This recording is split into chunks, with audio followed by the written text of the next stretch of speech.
dans Galates, chapitre 5, versets 16 et 17. Galates, chapitre 5, versets 16 et 17. Notez les versets. Si jamais vous avez du mal à trouver dans votre Bible, notez-les. Voici ce qui est écrit. C'est l'apôtre Paul qui déclare ceci. Je dis donc, marchez selon l'esprit, et vous n'accomplirez pas les désirs de la chair. Car la chair a des désirs contraires à ceux de l'esprit, et l'esprit a des désirs contraires à ceux de la chair. Ils sont opposés entre eux, afin que vous ne fassiez point ce que vous voudrez. Amen. La chair et l'esprit sont opposés. Alors, j'ai marqué ceci. Le chrétien, où il se soumet au désir de la chair, ou il se soumet au désir de l'esprit. Ou il obéit à la chair, ou il obéit à l'esprit. Ce qui veut dire que là, il y a les désirs de la chair, il y a la chair, il y a l'esprit, le Saint-Esprit, et il y a notre esprit. Ce qui veut dire là, il y a un combat entre la chair et l'esprit, mais nous avons la conscience, nous avons notre esprit, ce qui veut dire si, à partir de là, on va obéir au Saint-Esprit, nous allons marcher selon l'esprit. Mais si on obéit au désir de la chair, on marchera selon la chair. Donc, il y a notre part. Il y a la part du chrétien. Il y a notre part. Et si réellement nous voulons vraiment marcher selon l'esprit, alors bien sûr que nous marcherons selon l'esprit. Parce que l'importance, la Bible dit, c'est écrit dans les Écritures, je n'ai pas le verset en mémoire, mais il est écrit, n'attristez pas le Saint-Esprit de Dieu. Et comment nous pouvons attrister le Saint-Esprit de Dieu? C'est lorsqu'on obéit à la chair. Lorsqu'on obéit à la chair, lorsque nous marchons selon les désirs de la chair, on attriste le Saint-Esprit de Dieu. Donc, à combien qu'il est important de marcher selon l'Esprit? On obéit à l'Esprit de Dieu. Alors, on marche selon l'Esprit. Alors, comment crucifier, eh bien, ce vieil homme? Eh bien, de jour en jour, plus que nous allons vivre la vie de Dieu, plus que nous allons être proches de Dieu, alors à partir de là, on fait mal à la chair. On fait mal au vieil homme. Parce que lorsqu'on vit la vie de Dieu, qu'on est proche de Dieu, que nous avons une communion continuellement avec le Seigneur, la relation, la mise à part avec Dieu, et surtout, lorsque nous réellement nous respectons, nous obéissons la parole de Dieu, nous obéissons aux choses de Dieu et nous marchons avec Dieu, nous vivons la vie de Dieu, nous vivons l'évangile de la Bible. À partir de là, la chair, elle ne bronche pas. Elle voudrait toujours broncher. Elle voudrait prendre le dessus. Mais nous, on marche dans l'esprit. On vit la vie de Dieu. Et lorsqu'on vit la vie de Dieu, alors la chair, de plus en plus, elle va se taire. Ça, c'est marcher selon l'esprit. Parce qu'on vit la vie de Dieu. Maintenant, si réellement nous prenons ça à la légère, et vous savez, l'important, c'est que on va faire quelque chose, même si ce n'est pas grave. Allez, on va dire un petit péché mignon. Parce que ça existe, ces petits péchés mignons. Mais ce n'est pas grave. Mais c'est un commencement. Voyez-vous? Et puis après cela, c'est un péché qui pourrait être un petit peu plus, un peu plus important. Et ensuite, à partir de là, on obéit à la chair, au désir de la chair. Parce que la chair, est attirée au péché. La chair est attirée à cette terre. La chair est attirée à ce monde. Alors l'important, c'est que si nous avons crucifié le vieil homme, parce que l'apôtre Paul dira, c'est le vieil homme. Il parle du vieil homme, la vieille nature. La vieille nature. J'imagine un peu, simplement, c'est une pensée qui me vient à l'esprit, si ce vieil homme, nous l'avons crucifié, donc s'il est en train de mourir, et si dans un temps, nous l'alimentons, nous donnons, on va dire, un petit biscuit dans un temps, et comprenez le sens que je veux vous dire. Il reprendra chaque fois vie. Est-ce que vous comprenez ce que je veux dire? Donc, ce que je vais vous faire comprendre, qu'au sujet de ce vieil homme, il faut lui laisser aucune chance. Aucune chance. Il faut le laisser aucune chance, ce qui veut dire qu'à partir de là, oui, soyons plutôt des fanatiques de Dieu, comme il y en a qui disent, et on les traite de fanatiques, que être des déséquilibrés. De laisser un petit peu et accepter les compromis. Parce que le diable, il est malin, il s'appelle le malin. Ah, c'est pas grave. J'ai fait ci, j'ai fait là. Oui, mais c'est pas grave. Moi, de toute façon, le Seigneur, il me pardonne, mais c'est pas grave. C'est pas quelque chose de grave. Et de toute façon, on n'est pas des fanatiques. Voilà ce qu'on dit souvent. Oh, on n'a pas des ailes dans le dos. On n'est pas des saints. Mais si, on est des saints. Et si, l'Église de Dieu, nous sommes des saints. Nous avons été justifiés, purifiés par le sang de Jésus. Nous sommes l'Église de Jésus-Christ. Nous formons le corps de Jésus. Donc, nous sommes une Église sainte. Amen. Amen. Alors, nous devons nous garder saints à ce sujet. À combien que c'est important. Vous savez, les désirs de la chair, les œuvres de la chair, c'est quelque chose de terrible. Vous savez, un homme a dit un jour, un homme de Dieu, il a dit quelque chose qui m'a touché, cet homme, en vérité. Il a dit, je crois qu'il n'y a rien de plus terrible, c'est même un cauchemar, un chrétien au sein de l'Église qui n'est pas né de nouveau. Parce qu'automatiquement, s'il n'est pas né de nouveau, il marche dans la chair. Et il dit, lui, c'est un cauchemar. Je comprends que c'est un cauchemar. Un chrétien qui marche dans la chair. Parce que les œuvres de la chair, c'est quoi? Et je vais vous dire.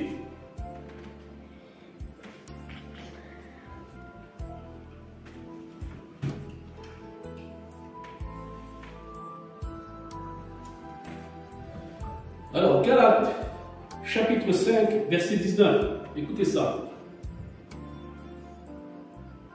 Or, les œuvres, on peut dire, or les désirs. Or, les œuvres de la chair sont évidentes. Ce sont la débauche, l'impurité. Écoutez ça un peu. Le dérèglement, Seigneur. Le dérèglement. Combien de chrétiens sont déréglés aujourd'hui? Le dérèglement, l'idolâtrie, la magie, les rivalités. Écoutez ça. Les querelles, les jalousies, les inimosités, les disputes, les divisions, les sectes, l'envie, l'ivrognerie, les excès de table et les choses semblables, je vous dis d'avance, comme je l'ai déjà dit, que ceux qui commettant de telles choses n'hériteront point du royaume de Dieu. Je note, et je reviens à ce qu'il est dit dans ce verset. Ce sont la débauche, l'impudicité, écoutez-moi bien, le dérèglement. Le dérèglement, c'est quelque chose de terrible, un chrétien qui est déréglé. Seigneur. Alors, les œuvres de la chair, c'est quoi? Les œuvres de la chair, c'est un chrétien complètement déréglé, qui fait toutes les églises. Il va partout. Mais par contre, il n'est pas satisfait. Il peut faire toutes les églises du monde, il ne sera jamais satisfait. Il est déréglé. Alors il va là-bas, il va à droite, il va là-bas, il va là-bas, là-dedans, il se mélange avec tout, il se mélange avec les fausses doctrines, il se mélange avec ça. C'est un chrétien déréglé, totalement déréglé, et qui manifeste les œuvres de la chair. Un chrétien charnel. C'est pour cela, mes frères et sœurs, à combien c'est important. Et c'est très important ce que je veux vous dire. La nouvelle naissance, comme il dira notre Seigneur Jésus-Christ, c'est lui qui le dit, ce n'est pas moi. Ce n'est pas le démon, c'est Jésus qui le dit. Il dira dans l'évangile de Jean, Jésus dira à Nicodème, cet homme de loi, chef de loi, il lui dira, Nicodème, si tu n'es pas de nouveau, tu ne peux voir le royaume de Dieu. Si tu n'es pas doué d'esprit, Nicodème, tu ne peux voir le royaume de Dieu. Alors il lui dit, tu ne peux pas le voir. Si tu ne peux pas le voir, tu ne peux pas y rentrer. Comme il dit là, à combien qu'il est important, naître d'esprit. Et naître d'esprit, c'est marcher selon l'esprit. Mais attention, nous devons toujours obéir à l'esprit. Parce que la chair, le vieil homme, lui, il veut toujours remonter. Il veut reprendre sa place. Cette vieille nature veut toujours reprendre sa place. Il veut contrôler, lui, comme il contrôlait auparavant, quand on était dans le monde, eh bien, c'était le vieil homme qui nous contrôlait. On était contrôlé par le vieil homme, on n'était pas contrôlé par l'esprit. De Dieu, on ne l'avait pas. On était dans le monde, on était contrôlé par l'esprit du monde. Alors on marchait comme bon nous semblait. On marchait selon la chair. On marchait donc avec les œuvres de la chair. Avec le vieil homme. Mais lorsque nous naissons de nouveau, parce que c'est grand, naître d'esprit, naître d'en haut, c'est quelque chose de grand. C'est le Saint-Esprit qui vient prendre place dans nos cœurs, dans notre esprit. Et c'est lui qui nous contrôle. C'est le Saint-Esprit. C'est pour cela que je sais reconnaître un chrétien qui vit la vie de Dieu, je sais reconnaître un chrétien qui ne vit pas la vie de Dieu. Je n'ai pas besoin d'avoir un grand discernement pour le voir. Ça se voit. Un chrétien charnel, un chrétien spirituel, un chrétien qui marche dans l'esprit, ça se voit. Un chrétien qui marche dans la chair, ça se voit. On le voit. À sa démarche, à sa façon de faire. On le voit. Et là, il est dit que les œuvres de la chair, c'est les disputes, les querelles. Attention, il est dit là que les disputes et les querelles, à cause de cela, tout simplement, sans parler de débauche, sans parler de, je dirais, de idolâtrie, simplement disputes, querelles. Vous ne rentrez pas dans le royaume de Dieu, il dira l'apôtre Paul. Dispute, querelle. Parce qu'un chrétien qui est toujours en dispute, un chrétien qui a des querelles, continuellement des querelles, des disputes, donc ça veut dire qu'il y a des œuvres de la chair. Parce qu'un chrétien qui vit selon l'esprit, alors il s'éloigne, lui, des disputes. Il s'éloigne des querelles. Il se met à part. Pourquoi? Parce que ça ne l'intéresse pas. Parce qu'il marche dans l'esprit, parce qu'il est conduit par l'esprit. Et tout cela, c'est charnel. Alors il dira la jalousie. Et la jalousie, imaginez-vous un peu. Il y en a beaucoup des chrétiens jaloux. Il n'en manque pas, Seigneur. Eh bien, c'est la chair. Hein? Et puis, il est parlé aussi des divisions. Des divisions. C'est la chair. Un chrétien charnel, je vais vous dire une chose que c'est très important, ce que je vais vous dire. Un chrétien charnel s'opposera toujours à la vérité. Il s'oppose toujours à la vérité. Pourquoi? Parce que la vérité, elle ne rentre pas. Elle ne pénètre pas. Alors il s'oppose à la vérité. Pourquoi il s'oppose à la vérité? Parce qu'il marche dans la chair. Il marche avec les désirs de la chair. Donc, il n'est pas prêt à accepter la vérité. Parce qu'un chrétien qui fait les œuvres de la chair, les désirs de la chair, qui marche selon la chair, ce qui veut dire qu'à partir de là, il ne peut accepter la vérité. Pourquoi? Parce que lui-même, il n'a pas été affranchi réellement par la vérité. Parce qu'il y a la véritable conversion il y a la fausse conversion. Ce n'est pas le baptême d'eau qui va sauver. Le baptême d'eau, c'est une, on va dire, obéissance. On obéit à Dieu, on s'engage avec Dieu. Le baptême d'eau, il le faut. C'est le baptême de la repentance. Mais l'importance, comme il dira Jésus, c'est naître l'esprit, naître dans nouvelle naissance. Amen. Gloire à Dieu. À combien il est important. Alors tout à l'heure, j'ai écouté, vous avez parlé du fruit de l'esprit. Alors là, il y a les œuvres de la chair. On en a parlé. Mais les œuvres de l'esprit, c'est quoi? Mais le fruit de l'esprit, c'est l'amour, la joie, la paix, la patience, la bonté, la bienveillance, la foi, la douceur, la maîtrise de soi. La loi n'est pas contre ces choses. Ceux qui sont en Jésus-Christ ont crucifié la chair avec ses passions et ses désirs. Et si nous avons crucifié la chair avec les passions et les désirs, nous manifestons le fruit de l'esprit, donc les œuvres de l'esprit. Et si nous manifestons les œuvres de l'esprit, ce qui veut dire qu'à ce partir de là, nous marchons selon l'esprit. Gloire à Dieu, parce que c'est tellement important. Ce message est important, mes frères et sœurs. Il faut prendre conscience. C'est la vérité, Seigneur. C'est des messages très importants à mettre en pratique.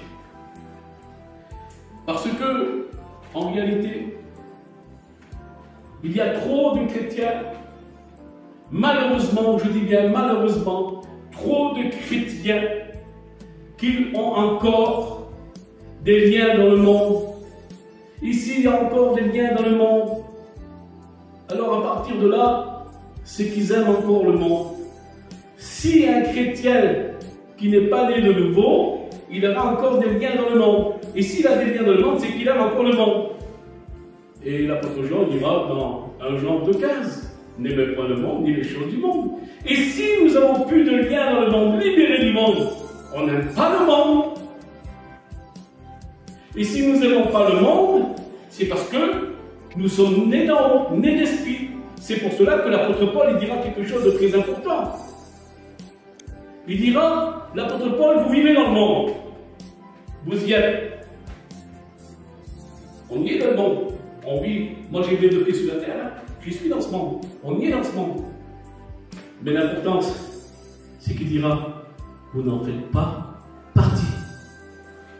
Alors pourquoi on ne fait pas partie? Parce que lorsqu'on est d'esprit, on devient citoyen du ciel.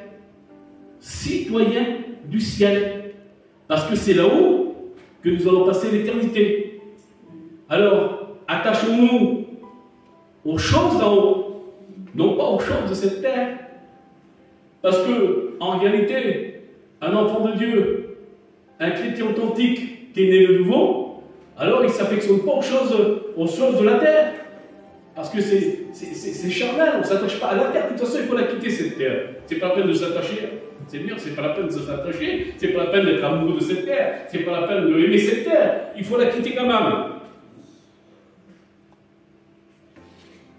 Attachons-nous aux choses de Dieu. Amen. Ayons notre tête levée vers le ciel. Parce que c'est là-haut que nous passerons l'éternité au 3e ciel, dans le royaume de Dieu. N'ayons pas notre tête continuellement baissée sur cette terre. Hein? Parce que cette terre, je le dis encore, Seigneur, il faudra la quitter. Il faudra la quitter. À combien il est important? Alors, je vais dire une chose que c'est très important parce que il y a des chrétiens qui sont même opposés à ce que j'ai dit, à ce sujet. J'ai dit, et j'ai fait donc une vidéo, et j'ai reçu donc des commentaires des chrétiens qui disaient que ce que je dis, c'est pas ça. Alors, c'est tout simplement pour faire comprendre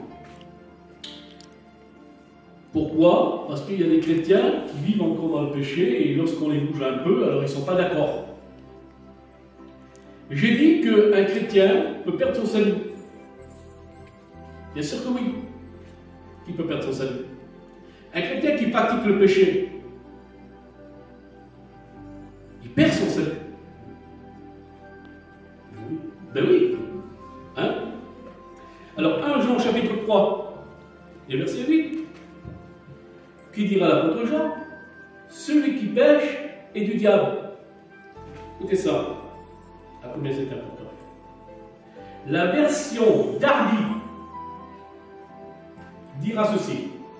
Celui qui pratique le péché est du diable.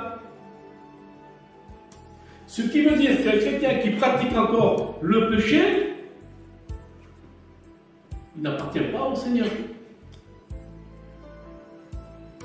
Moi, je vous prêche la Bible. Ça, c'est la parole de Dieu réellement. La véritable parole de Dieu.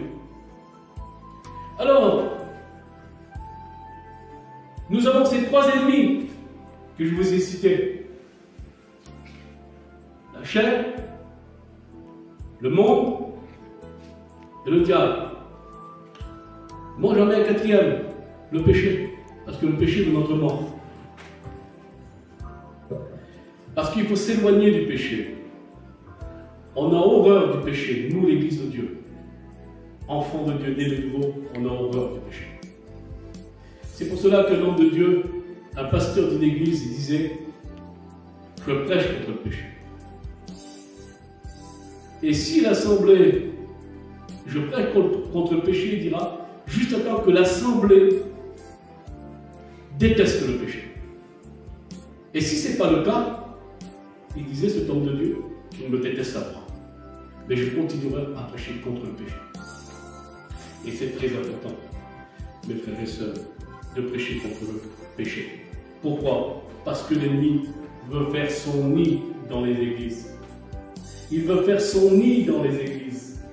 Et lorsque le péché n'est pas dénoncé, lorsqu'il n'est pas dévoilé totalement, alors il arrive à faire son nid dans les églises. Et lorsqu'il fait son nid dans les églises, imaginez-vous un petit peu comment ça va pourrir l'église. C'est pour cela qu'aujourd'hui, les temps que nous vivons aujourd'hui, il faut des prédicateurs qui dénoncent le péché. Ils dénoncent les œuvres du diable. Parce que ce sont les œuvres du diable. Nous devons les dénoncer. Amen. À combien il est important. Oui, si nous marchons selon l'esprit, nous n'allons pas accomplir les désirs de la chair. Et l'ennemi, le diable, combat Satan lui-même. Bien sûr que nous pouvons le combattre en tant que chrétiens. Si nous marchons par l'esprit, nous pouvons le combattre. Parce que lorsque nous marchons par l'esprit et lorsque nous sommes remplis de foi, eh bien tout simplement dire ceci avec foi, au nom de Jésus, je te chasse Satan. Il est chassé. Parce qu'il y a la puissance du Saint-Esprit qui va animer notre esprit et à partir de là, le diable sera chassé. Parce que là, il y a une puissance en nous qui le fait reculer. C'est pour ça que la Bible dit que l'esprit que vous avez en vous est plus grand que celui du monde. Il dira l'apôtre Jean. À combien c'est important. Alors, si on est fait face au diable avec une foi ferme, il va fuir. Il fuira. C'est pour cela que c'est important. Et puis, malgré tout cela, et lorsqu'on englobe tout cela, tout ce que je vous ai prêché ensemble, un chrétien qui est né de nouveau, un chrétien qui marche dans l'esprit, alors on revient à Éphésiens 6, 12. Si ma mémoire est bonne. 6, 11, 12 et 13. Revêtez-vous de toutes les armes de Dieu. De l'armure spirituelle. Le casque du salut. La ceinture de vérité. L'épée de l'esprit. Le bouclier de la foi. Les souliers du zèle de l'évangile de paix. La cuirasse de justice. Si réellement nous naissons de nouveau, d'eau et d'esprit, nous grandissons avec le Seigneur, nous sommes revêtis de toutes ces armes. À partir de là, qu'est-ce que nous devenons en tant que chrétiens? Des guerriers de l'Éternel. Parce que nous avons les armes pour combattre. On a toutes les armes de Dieu pour combattre. Et la Bible dit, écoutez ça.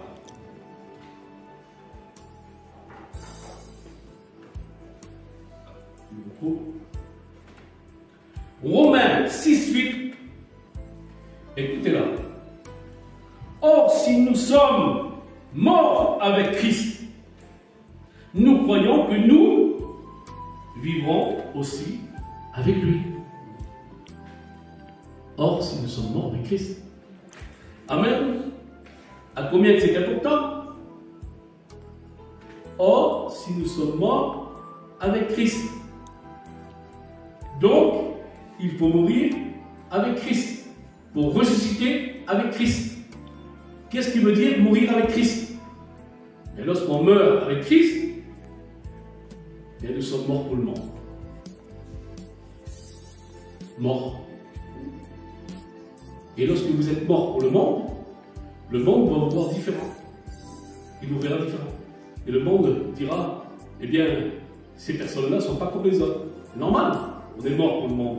Nous, on ne participe pas au péché, à ce monde.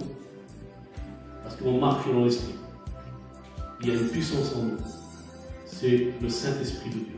Amen. Amen. Je n'irai pas plus loin dans ce message. J'ai essayé de l'englober tout ensemble. Bon, je pense que ça s'est bien passé. On a besoin des enseignements comme ça. Seigneur, c'est vrai. On a besoin des enseignements comme ça. C'est très important. Donc, Seigneur,